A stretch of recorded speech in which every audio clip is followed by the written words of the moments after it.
अच्छा, कभी सोचा है कि किताबी ज्ञान क्या वो हमेशा काम आता है? आज की जो कहानी है ना, वो इसी सवाल का जवाब देती है। कहानी का नाम है शेर और 3 मूर्ख विद्वान।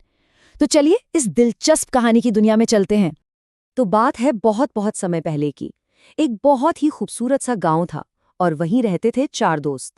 अब ये चारों दोस्त थे तो पक्के वाले दोस्त, लेकिन उनमें एक बहुत बड़ा फर्क था। 3 दोस्त, अरे वो तो जैसे चलती फिरती लाइब्रेरी थे, ज्ञान का भंडार। और जो चौथा था, उसका नाम था सुबुद्धि।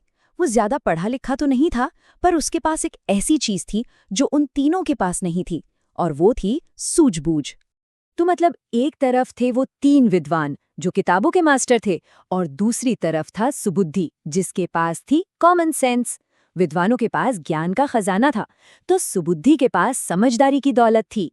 वो तीनों हर वक्त खुद को साबित करने के लिए बेचैन रहते थे, जबकि सुबुद्धि वो हमेशा बड़ा ही शांत रहता था और सोच समझ कर ही कोई कदम उठाता था। तो एक दिन क्या हुआ, उन विद्वानों के मन में एक ख्याल आया। उन्होंने तय किया, अरे भाई, हमारे इतने ज्ञान का क्या फायदा अगर हम इससे पैसे ही ना कमा पाएं? चलो राजा के दरबार में चलते हैं और अपनी काबिलियत दिखाते हैं। लेकिन जब चलने की बात आई तो उन्होंने सोचा कि सुबुद्धि को पीछे छोड़ देते हैं। उन्हें लगा कि एक अनपढ़ भला उनके किस काम आएगा। पर एक दोस्त ने दोस्ती का वास्ता दिया और कहा कि नहीं, इसे साथ लेकर चलना चाहिए। खैर, आखिर में वे इस बात पर मान गए कि अपनी कमाई का एक छोटा सा हिस्सा सुबुद्धि को भी दे देंगे। और बस चारों दोस्त निकल पड़े एक लंबे सफर पर। उनका रास्ता एक घने और रहस्यमयी जंगल से गुजरता था। उन्हें जरा भी अंदाजा नहीं था कि यही जंगल उनकी सबसे बड़ी परीक्षा लेने वाला है।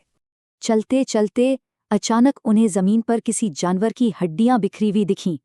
वो सब के सब वहीं रुक गए। एक विद्वान ने हड्डियों को ध्यान से देखा और उसकी आंखें एकदम से चमक उठीं। वो बड़े गर्व से चिल्लाया, अरे वाह, ये तो एक शेर की हड्डियां हैं। आज अपने ज्ञान को परखने का इससे अच्छा मौका मिल ही नहीं सकता। चलो अपनी शक्तियों से इस मरे हुए शेर को जिंदा कर देते हैं। और बस फिर क्या था, उन तीनों विद्वानों ने एक ऐसा खतरनाक खेल शुरू कर दिया जिसके अंजाम से वो बेखबर थे। वो ये देखने के लिए इतने उतावले थे कि उनका ज्ञान कितना ताकतवर है। तो पहले विद्वान ने एक मंत्र पढ़ा, और जानते हैं क्या हुआ? देखते ही देखते सारी बिखरी हुई हड्डियां हवा में उड़ी और आपस में जुड़कर एक शेर का पूरा कंकाल बन गईं। अब दूसरे विद्वान की बारी थी। उसने अपना मंत्र फूका और कमाल हो गया। उस कंकाल पर मांस, खून और खाल आ गई। अब वो बिल्कुल असली शेर लग रहा था, बस ऐसा जैसे गहरी नींद में सो रहा हो।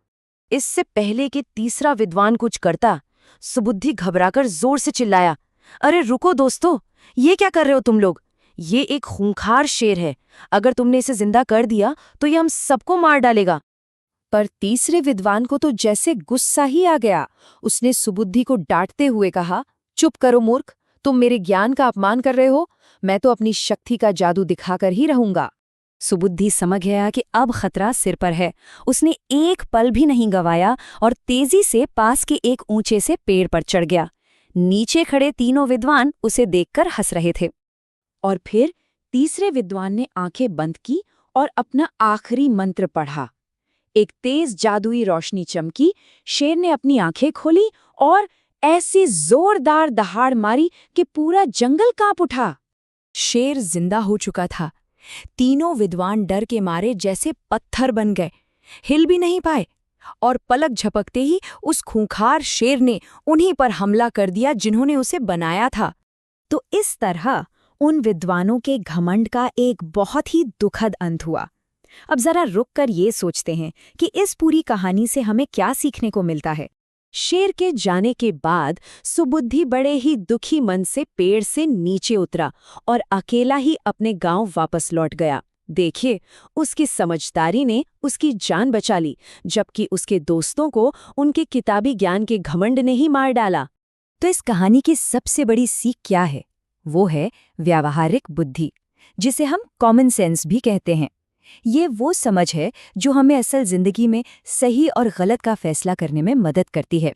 और सच कहूं तो ये कभी-कभी हजारों किताबों से भी ज्यादा कीमती होती है। तो एक बात हमेशा याद रखनी चाहिए, सिर्फ किताबी कीड़ा बनना ही काफी नहीं है। असल जिंदगी में समझदारी से काम लेना ही सबसे बड़ी बुद्धिमानी है। और आखिर में एक सवाल सबके लिए कि क्या हमारी जिंदगी में भी कभी ऐसा कोई पल आया है जब बड़ी बड़ी किताबें नहीं बल्कि सिर्फ अपनी सूझबूझ ने हमें किसी बड़ी मुश्किल से बचाया हो? इस पर सोचिएगा जरूर।